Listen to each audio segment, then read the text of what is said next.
Morning. Here I am sat in my garden having just done the first run in the Salomon Wildcross. So, what do I think? Okay, I like them.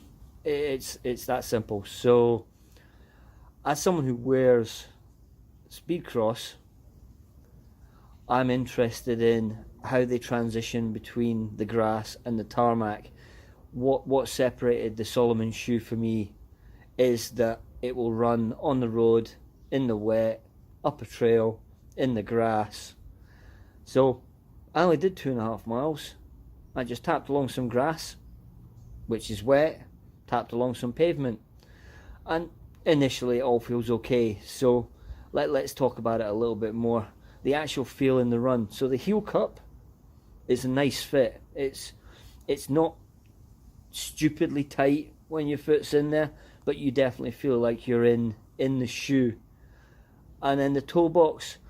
So again, I do compare the Wildcross to the Speedcross because it makes sense. And the toe box is that little bit wider. So if you're someone who has a slightly wider foot and has had to stay away from a Speedcross, this might be your chance to try the Salomon shoe. Now, the actual feel when you're on tarmac, it's interesting. You can feel that there is a wider contact surface on the midfoot of the shoe. Now, I can't tell at this point if that's because the toe box is wider or because the rubber on the sole is giving that little bit more. So there is more spread when there's contact with the ground. I'll do some more on that as I do more runs. So watch this space for that one. I will say this, on the ground, they are a firm shoe. The nice off-road, it's nice and you feel stable. On the road, you wouldn't want to do a 50k road race. They're not super soft and cushioned, but there is definite give, which means if you've got to transition between surfaces, canal towpath, you're going to be on hard pack, it definitely has potential. So tomorrow I'm going to do exactly that. I'm going to hit the canal, put in a longer run in them, and see where we go. Laters. So the shoe does feel as good as the initial run suggested.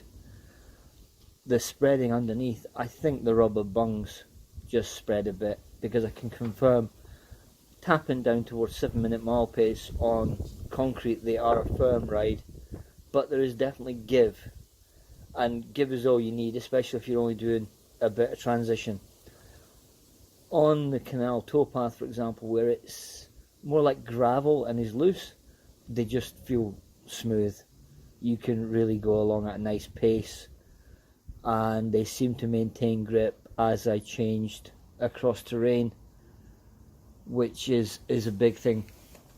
The only thing really left to test is when it's properly wet and how they then transition.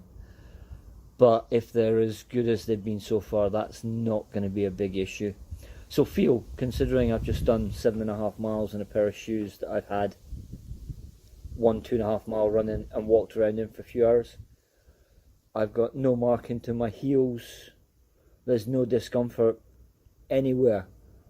So I'm sounding a bit like it's all straightforward, and it largely is. So the only thing I've noticed as a strange is when I first put them on, and I'm going to grab the shoe and I'm going to turn the camera around and talk at it.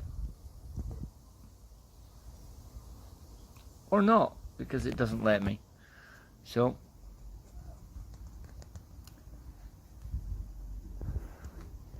as you put them on, it sometimes takes a little bit to get the tongue just to sit right and just make sure that the shoe feels truly comfortable. But it's a small gripe, and once you're in position, they're fantastic.